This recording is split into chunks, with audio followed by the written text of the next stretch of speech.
Why do logical qubits requiring so much QEC overhead? Imagine trying to keep a delicate soap bubble intact in a gusty wind. That's similar to what quantum computers face when trying to protect quantum information.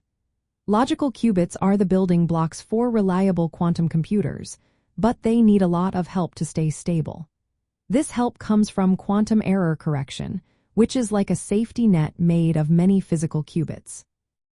Physical qubits are tiny, fragile, and prone to errors.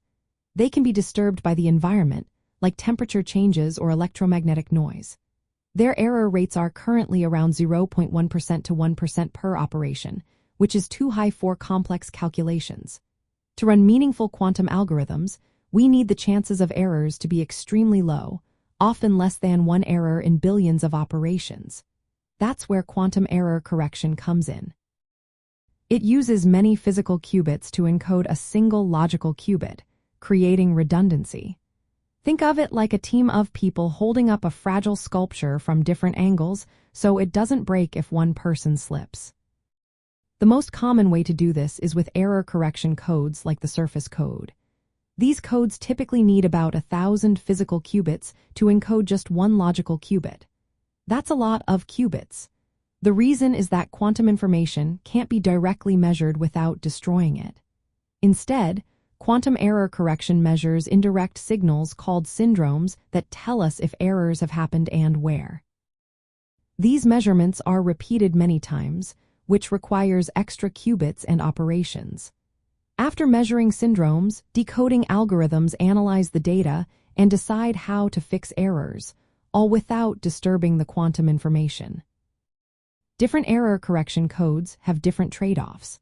Surface codes are popular because they tolerate higher error rates, but they need many physical qubits. Other codes promise fewer qubits but are harder to implement. As we scale up, adding more physical qubits also increases the number of potential errors. So, the error rates of individual qubits must be kept low enough that adding more actually improves the overall system. Running long quantum algorithms demands extremely low error rates, which means multiple layers of error correction. This results in a large overhead of qubits and gates. Think of it like an orchestra of noisy instruments working together to produce a single perfect note. While the current overhead is high, researchers are working on better codes and hardware improvements to reduce the number of physical qubits needed per logical qubit. Some new ideas involve partial error correction or more efficient codes that could lower this overhead. In the end, the large quantum error correction overhead is a fundamental part of protecting fragile quantum information from the high error rates of physical qubits. This is essential to make quantum computers reliable and scalable in the future.